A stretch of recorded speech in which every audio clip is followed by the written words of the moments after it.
మొదటిసారి ఎక్కడ కనిపించారు తెలుసా? ఫస్ట్ టైం అసలు. ఇప్పుడు చిన్నపిల్లలు పుట్టారు కదా, పిల్లలు పుట్టారు కదా, ఊరున్నాడు కదా, అట్లా పుట్టి నిదానంగా పెరిగి పెద్దవాళ్ళు అయ్యి అట్లా అయిపోతారు కదా అందరూ, అవునా? బాబా ఫస్ట్ ఎట్లా కనిపించారు? చిన్న పిల్ల కనిపించారా? ఇట్లా కనిపించారంటే ఫస్టే ఆయన యువకుడు లాగా కనిపించారు. కొద్ది పాపలాగా కొట్టలేదు ఆయన, స్పెషల్ అనమాట. ఆయన ఎట్లా కనిపించారు?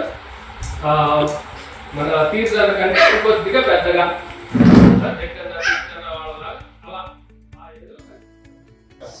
అది వేసుకొని తీసుకొని బయలుదేరారు.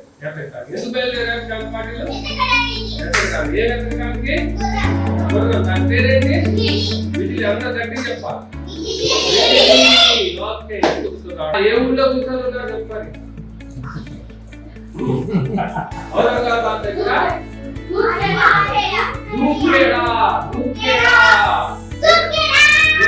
దగ్గర ఒక కుండ నది.